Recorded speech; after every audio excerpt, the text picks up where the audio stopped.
எண்ணத்தை உண்போம், எண்ணத்தை குடிப்போம் என்று உங்கள் ஜீவனுக்காகவும், எண்ணத்தை உடுப்போம் என்று உங்கள் சரீரத்துக்காகவும் கவலைப்படாதிருங்கள் என்று உங்களுக்கு சொல்லுகிறேன். கவலைப்படுகிறதுனாலே உங்கள் எவன் தன் சரீர அளவோடு ஒரு முழத்தை கூட்டுவான். ஒன்றும் நடக்க போகிறதில்லை. கவலைப்படுறதுனால ஒன்றும் மாற போகிறதில்லை. உடைக்காகவும் நீங்கள் கவலைப்படுகிறது என்ன? காட்டு புஷ்பங்கள் எப்படி வளருகிறது என்று பாருங்கள். அவைகள் மறுபடியும் சொல்லுங்க, உழைக்கிறதும் இல்லை, நூற்கிறதும் இல்லை.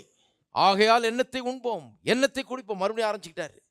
எண்ணத்தை உண்போம், எண்ணத்தை குடிப்போம், எண்ணத்தை உடுப்போம் என்று கவலைப்படாதீர்கள். அவிசுவாசம் எப்படிப்பட்டது? கீழ்ப்படியாது, கர்த்தர் சொல்றத செய்யாது. அருமையானவர்களே, நான் சொல்லுறேன், கர்த்தர் சொல்லுகிறதை செய்ய கற்றுக்கொள்ள வேண்டாம். சொன்னபடியே செய்ய கற்று. அது எப்படி செய்கிறது? இதில் ஆரம்பிங்க. முதல்ல கவலைப்படாதிருங்கள்னு சொல்லியிருக்குது. அது முதல்ல ஆரம்பிப்போம். எத்தனை பேர் நாளிலேருந்து ஆரம்பிக்க போகிறீங்க? வியாதி கீதி நோயெல்லாம் குணமாயிடும் இதுலையே. கவலைப்படாது இருந்தீங்கன்னா வீட்டில் சமாதானம் ரொம்ப அதிகமாக இருக்கும், சச்சரவு இருக்காது, ரொம்ப குறைவாயிடும். ஏன்னா அந்த கவலை தான் அதெல்லாம் உண்டாக்குறது. யாத்திராவும் 17ஆம் அதிகாரத்துக்கு திருப்போம். 17ஆம் அதிகாரம் 1ஆம் வசனம். பின்பு இஸ்ரவேல் புத்திரராகிய சபையார் எல்லாரும் கர்த்தருடைய கட்டளையின்படியே சீன் வனாந்திரத்திலிருந்து புறப்பட்டு பிரயாணம் பண்ணி ரெவிதீமிலே வந்து பாளையம் இறங்கினார்கள். அங்கே ஜனங்களுக்கு குடிக்க தண்ணீர். சரி, போன தடவை தான் ஃபெயிலு டெஸ்ட்டில், தண்ணி டெஸ்ட்டில். இந்த தடவையாவது பாஸ் பண்ணுறாங்கன்னு திருப்பியும் வேணுன்னு கொண்டாடுறாரு. அது மாதிரி குடிக்க தண்ணீர் இல்லாமல் இருந்தது. தண்ணீர் இல்லாமல் இருந்தவொன்னு கர்த்தர் என்ன சாகடிக்க பிளான் பண்ணிட்டாரு? கிடையாது, அப்படிலாம் ஒன்றும் கிடையாது. கர்த்தருக்கு பிளான் வாழ வைக்க தான் கர்த்தருக்கு பிளான் இருக்குது. வேணும்னா கொண்டாடுறாரு. ஏன்னா தண்ணி எங்கிட்டேருந்து வருதுன்றது காமிக்கணும். அதை நீ நம்பணும், அதை விசுவாசிக்கணும், அதை நீ கேட்டு பெற்றுக்கொள்ள வேண்டும், அதை நான் உனக்கு தர வேண்டும். இதுதான் கர்த்தருடைய காரியம். அப்பொழுது ஜனங்கள் மோசேயோடைய வாதாடி, நாங்கள் குடிக்கிறதற்கு எங்களுக்கு தண்ணீர் தர வேண்டும் என்றார்கள். அதற்கு மோசே, என்னோட ஏன் வாதாடுகிறீர்கள்? மோசே சொல்கிறான், என்னை பார்த்தா நான் தண்ணி டேங்க் மாதிரியா இருக்கு? எங்கிட்ட ஏன் அவர் தண்ணி வேணும்னு எங்கிட்ட ஏன் வந்து நிற்கிறீங்க? போன தடவை யார் தண்ணி கொடுத்தது? நானும் தண்ணி கொடுத்தேன். போன தடவை யார் தண்ணி கொடுத்தது? கர்த்தர் தான் தண்ணி கொடுத்தாரு. சொல்யூஷனே இல்லை, கசப்பாக இருக்குது, எப்படி இதை குடிக்கிறது? சாக வேண்டியதான்னு சொல்லிட்டு இருந்தப்ப கர்த்தர் சொல்கிறாரு, பக்கத்துலேயே மரம் இருக்குது, வெட்டி தூக்கி போடுனாரு. போட்ட உடனே இனிப்பாயிடுச்சு. அது சொல்யூஷனை பக்கத்துலேயே வச்சுருக்காரு, ரொம்ப தூரத்தில் இல்லை. சொல்யூஷன் ரொம்ப சுலபமானது. தீர்வு பிரச்சனைக்கு தீர்வு ரொம்ப சுலபமானது கர்த்தருடைய பார்வையில். அது ஒன்றுமே கிடையாது. அப்போ இவங்க என்ன பண்ணுறாங்க? இவங்க பாருங்கள், இன்னும் விசுவாசத்தை கற்றுக்கொள்ள என்ன பண்ணுறாங்க? மற்றவர்களுக்கு நெருக்கடி. எனக்கு என்ன பண்ணுவீங்களோ தெரியாது, தண்ணி கொடுத்தாகணும் எங்களுக்கு. இவர் என்ன பண்ணுவார்? தண்ணிக்கு இவரும் தான் தண்ணி இல்லாமல் இருக்கிறாரு. அவருக்கும் தான் சேர்த்து டெஸ்ட் வச்சுருக்காங்க. அவரை போட்டு ஒரே நெருக்கடி. தண்ணி கொடுத்தாகணும் எங்களுக்கு, நாங்கள் என்ன பண்ணுவீங்களோ எங்களுக்கு தெரியாது அப்படிங்கிறாங்க. வாதாடி, எல்லாம் சொல்லுங்க, வாதாடி. அப்போ அவிஸ்வாசத்தின் இன்னொரு சின்னம் என்ன? அவிஸ்வாசம், unbelief is argumentative and quarrelsome. அது வாதாடுகிறது, சர்ச்சை பண்ணுகிறது, வாதாடுகிறது. எத்தனை அற்புதம் கர்த்தர் பண்ணியிருக்கார்! தண்ணியை வச்சு எத்தனை அற்புதம் பண்ணியிருக்கார். எகிப்து தேசத்தில் அந்த தண்ணியே ரத்தமாக மாறினது. இதை பார்த்தாங்க. இப்போ தான் கொஞ்ச நாளைக்கு முன்னாடி தான் மாறாவின் தண்ணீர், கசப்பான தண்ணீரை என்ன பண்ணாங்க? இனிப்பானதாக மாற்றி கொடுத்தார். இருந்தால் கூட பாருங்கள், அவருடைய அந்த இது மாறவே கிடையாது. தேவைன்னு ஒன்று யாரை பார்க்குறாங்க? முதல்ல மோசே தான். நீ தான் கொண்டு வந்தீர், எங்களுக்கு தெரியாது, என்ன பண்ணுவீரோ தெரியாது, உம்மை நம்பி தான் நாங்கள் வந்தோமாக்கும், நீர் தான் கொடுக்கணுமாக்கும், உம்முடைய பொறுப்பாக்கும் அப்படின்னு கர்த்தரை நம்புகிற அந்த இது அவள்கிட்ட கிடையவே கிடையாது. அப்போ பாருங்க, அடுத்த வசனம். ஜனங்கள் அவ்விடத்தில் தண்ணீர் தவனமாக இருந்தபடியால் அவர்கள் மோசேக்கு விரோதமாக முறுமுறுத்து, நீர் எங்களையும் எங்கள் பிள்ளைகளையும் எங்கள் ஆடு மாடுகளையும் தண்ணீர் தவனத்தால் கொன்று போட எங்களை எகிப்திலிருந்து ஏன் கொண்டு வந்தீர்? மறுபடியும் எத்தனை தடவை சாவை பேசுகிறாங்க பாருங்கள். கடைசியில் நீங்கள் பார்த்தீங்கன்னா எண்ணாகமத்துக்கு வரும்போது 13ஆம் அதிகாரத்தில் அதான் 10ஆம் முறை சோதித்தது. 10 முறை சோதித்தாருன்னு இருக்குது. 10ஆம் முறை சோதித்த பிறகு அப்பவும் சொன்னாங்க நாம் சாவோம் அப்படின்னு. கர்த்தர் சொன்னார், நான் வேணா அரேஞ்ச் பண்ணுறேன். அதுக்கு என்ன பண்ணுறது? இதே பேசிகிட்டு இருந்தால் அப்புறம் என்ன பண்ணுறது? திரும்ப திரும்ப திரும்ப என்றைக்கோ ஒரு நாள்னா பரவாயில்ல, இது திரும்ப திரும்ப திரும்ப திரும்ப அதே தான் பேசிகிட்டு இருக்கிறாங்க. பேசி பேசி பேசி அதை உண்டாக்குகிறார்கள் பாருங்கள் எப்படி. ஏன்னா கடவுள் அப்படி தான் உள்ள உண்டாக்கிட்டார். வாயில தான் வல்லமையை வச்சுட்டார் கர்த்தர். அது ஏன்னு தெரியல, அப்படிதான் வச்சுட்டார். கார் பெட்ரோலில் ஓடுற மாதிரி வாயில வல்லமையை வச்சுட்டார் மனுஷனுக்கு. இங்கே தான் வல்லமை. இவன் பேசுறது தான் சொன்னபடியே ஆகும். இருதயத்தில் சந்தேகப்படாமல் சொன்னால் சொன்னபடியே ஆகும். அப்படிதான் மனுஷனை உண்டாக்கிட்டார். எவனாகிலும் இதை பண்ணலாம், யார் வேணாலும். எல்லா மனுஷனும் இப்படி இயங்கும்படியாக கடவுள் மனுஷனை உண்டாக்கி விட்டார். இதுதான் வாழ்க்கை. இதை கற்றுக்கொள்ள பாருங்க. வாயை திறந்தாலே மோசமான பேச்சு தான் வருது.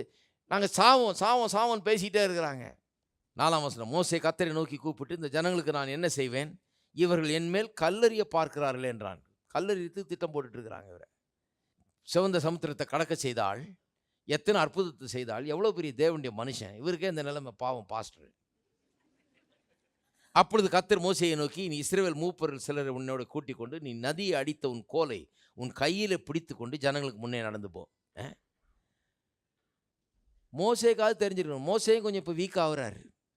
ஏன்னு சொன்னால், இங்கிலீஷில் ஒரு பழமொழி இருக்குது, if you sleep with the dogs you are bound to get some fleas. நாயோட படுத்துவங்களா அதில் இருக்கிற உண்ணி எல்லாம் ஒட்டி கொள்றதுக்கு வாய்ப்பு இருக்குது. அதுபோல் இந்த அவிஸ்வாசிகளோட சுற்றி சுற்றி சுற்றி அவரையே அஃபெக்ட் பண்ணுது. இப்போ அவரே இப்போ கர்த்தர்கிட்ட போய் முறையிடுறாரு. ஆண்டவரே என்ன பண்ணுறது, கல்லறிக்கிறதுக்கு ரெடியாக இருக்கிறானே, என்ன பண்ணுறதுன்னு முறையிடுறாரு.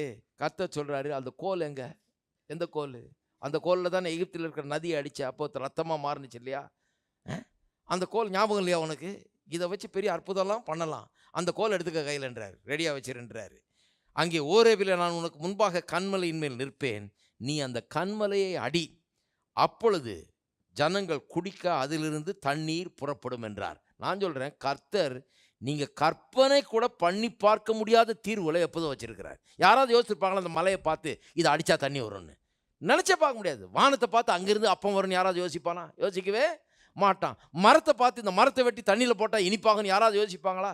நான் என்ன சொல்ல வரேன்னா, நீங்கள் யோசிக்காத, நினைச்சு கூட பார்க்காத, உங்கள் கற்பனைக்கு கூட எட்டாத தீர்வுகளை கர்த்தர் வைத்திருக்கிறார் என்பதை மறக்க கூடாது. எந்த பிரச்சனையா இருந்தாலும் நான் சொல்றேன், உங்களுடைய எண்ணங்களுக்கும் கற்பனைக்கும் உங்களுடைய மனதுக்கும் புரியாத புதிரான தீர்வுகளை கர்த்தர் வச்சிருக்கிறாரு. அது ரொம்ப தூரத்தில் இல்லை, ரொம்ப கிட்டையே வைத்திருக்கிறார். சுலபமான தீர்வுகள்.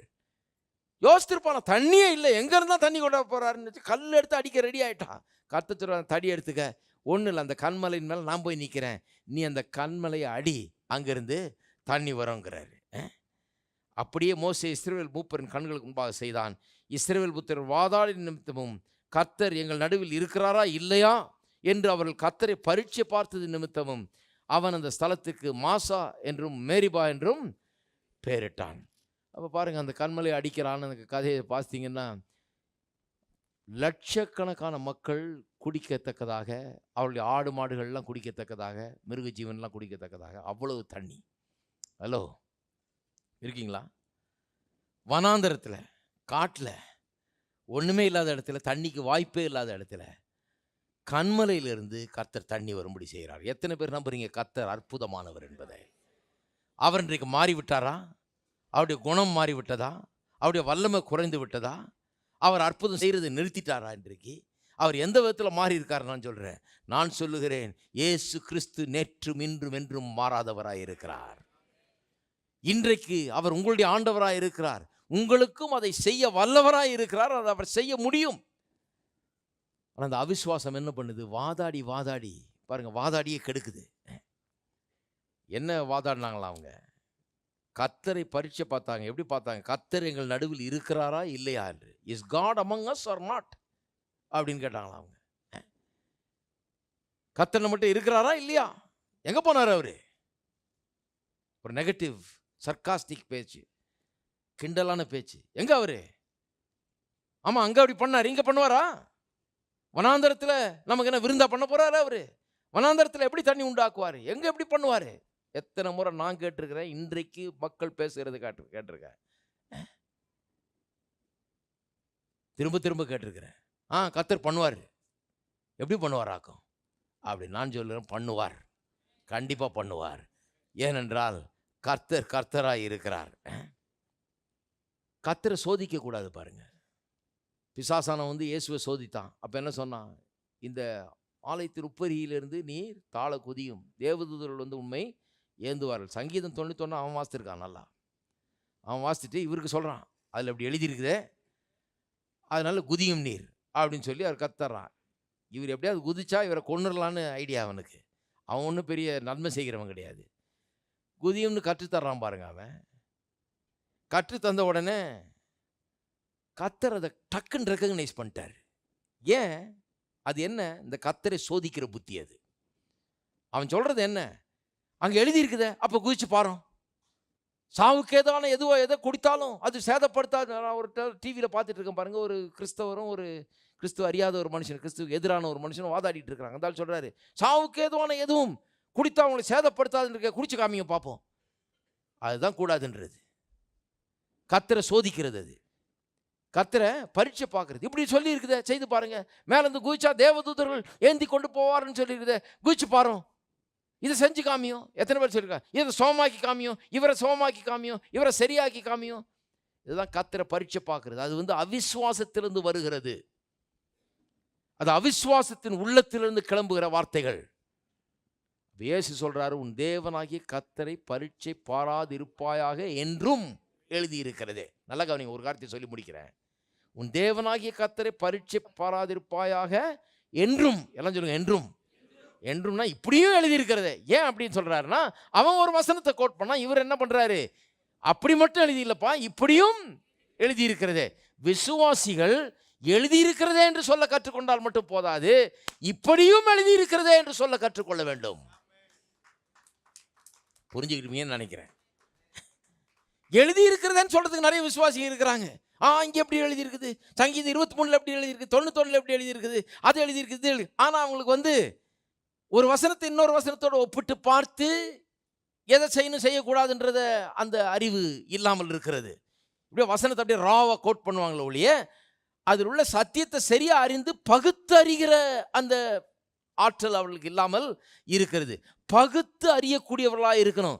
எழுதி இருக்கிறதே என்று சொல்லணும், ஆனால் அது மட்டும் பத்தாது, இப்படியும் எழுதி இருக்கிறதே என்று சொல்லக்கூடியவர்களாக இருக்கணும். ஏன்னா சிலர் வந்து சொல்லுவாங்க, இப்படி எழுதி இருக்குதுன்னு. நீங்கள் என்ன சொல்லணும், இப்படியும் எழுதி இருக்கிறதே. அப்போ என்ன பண்ணணும், அறிவு இன்னும் ஆழமாக ஆக வேண்டும். இயேசு ஒரு நிமிஷத்தில் அவனை டிடெக்ட் பண்ணிட்டார் பாருங்க. அவனை சோதிக்கிற புத்தி இது, இது கர்த்தரை பரீட்சை பார்க்குற புத்தி. இதுதான் வனாந்தரத்தில் ஜனங்களை அழித்த அந்த புத்தின்னு சொல்லி, ஆனால் ஒரே நிமிஷத்தில் அவனை டிஸ்மிஸ் பண்ணிட்டார். எத்தனை தடவை நாம் அப்படிப்பட்ட வார்த்தைகளை பேசியிருக்கிறோம் என்பதை எண்ணி பாருங்கள். அதனால தான் பாருங்கள், முன்னேற்றத்துக்கு அது தடையாக இருக்கிறது. விசுவாசிக்கிற உள்ளம் மலைகளை பெயர்த்து எறிந்து முன்னேறி செல்லக்கூடிய ஒரு வாழ்க்கையை உண்டாக்குகிறது. அப்படிப்பட்ட வாழ்க்கையை உங்கள் ஒவ்வொருவருக்காகவும் கர்த்தர் வைத்திருக்கிறார். மலையை பார்த்து பெயர்ந்து போன்னு சொன்னால் பெயர்ந்து போகக்கூடிய அளவுக்கு கர்த்தர் உங்களை உண்டாக்கி இருக்கிறார். எத்தனை பேர் அதை விசுவாசிக்கிறீங்க? சந்தேகங்களை, அவிசுவாசத்தை அகற்றுங்கள். வாதாடுகிற குணத்தை அகற்றுங்கள். கர்த்தரை பரீட்சை பார்க்கிற குணத்தை அகற்றுங்கள். கீழ்ப்படியாமையை அகற்றுங்கள். அவிசுவாசத்தின் இந்த சின்னங்களை அடையாளம் கண்டு கொள்ளுங்கள், அகற்றுங்கள், முன்னேறி செல்லுங்கள். கர்த்தர் உங்களை ஆசீர்வதிப்பார்.